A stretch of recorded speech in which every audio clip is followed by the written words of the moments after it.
71회와 비밀의 시대에 대한 이상 4주 6일 아침의 누림 계시록 3장 10절 내가 나의 인내의 말을 지켰기 때문에 나도 너를 지켜주어 시련의 때를 면하게 해 주겠다. 디모데후서 4장 8절 이제 후로는 나를 위하여 의의 면류관이 준비되어 있습니다.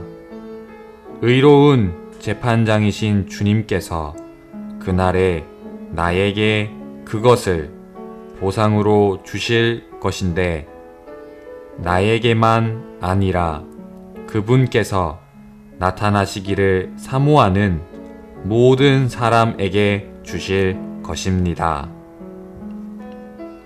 우리는 또한 그리스도의 인내의 말씀을 지킬 필요가 있다. 주님께서 성경에서 하신 모든 말씀이 인내의 말씀이다. 우리가 주님의 말씀을 지킨다면 우리는 고난을 당할 것이다.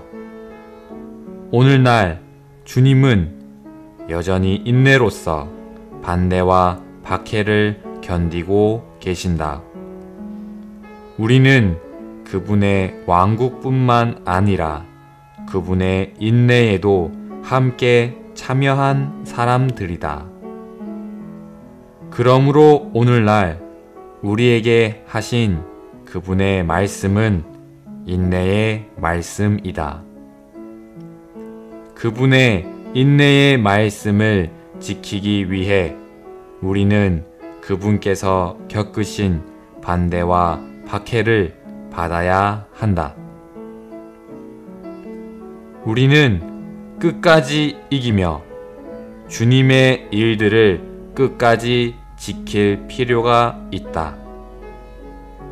주님의 일들은 주님께서 우리를 위해 완전한 구속을 성취하시기 위해 행하신 모든 일들을 포함한다. 그분은 우리를 구속하시기 위해 죽고 부활하셨다.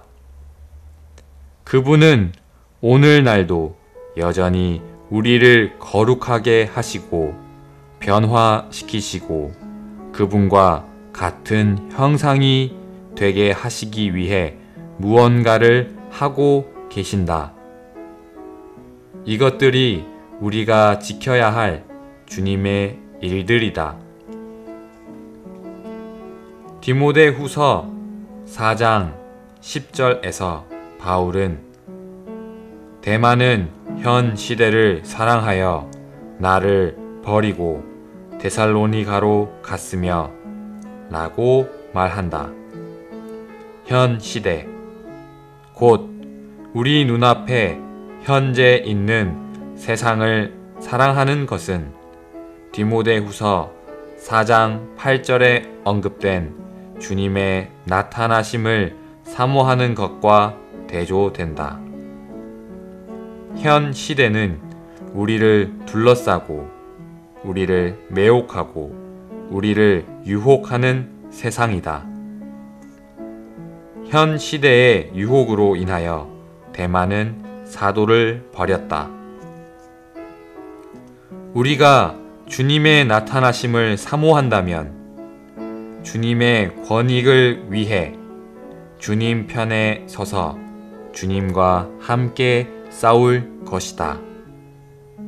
그러나 우리가 현 시대를 사랑한다면 우리는 세상 편에 설 것이다. 우리는 주님께 이렇게 말해야만 한다. 주 예수님, 당신을 사랑하고 당신의 나타나심을 사모합니다. 저는 당신을 사랑하기 때문에 당신의 나타나심을 사모합니다. 성경은 주 예수님의 나타나심을 샛별과 해로 예표하고 있다. 별의 나타남은 믿는 이들에 대한 것이고 해의 나타남은 세상에 대한 것이다. 샛별은 날이 막 밝으려 할 때 나타남으로 오직 밤에 깨어있는 사람만이 샛별을 볼 수 있다. 그러므로 그리스도인은 반드시 깨어 있어야 한다. 해는 낮에 나타나는 것으로 세상 사람도 모두 볼 수 있다. 샛별이 먼저 나오고 해가 나중에 나온다. 우리의 주님은 그분을 세상 사람에게 나타내시기 전에 그분의 나타나심을 사모하는 사람에게 먼저 나타내실 것이다.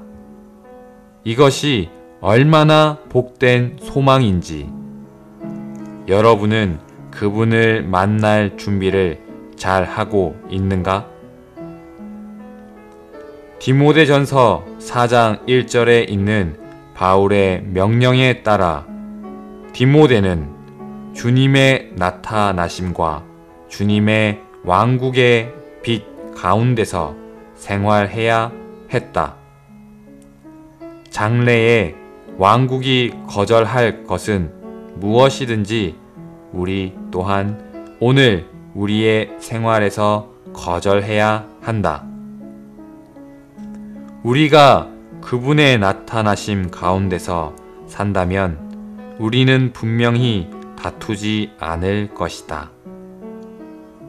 우리는 주님께서 나타나실 때 다투는 모습으로 발견되기를 원하지 않을 것이다.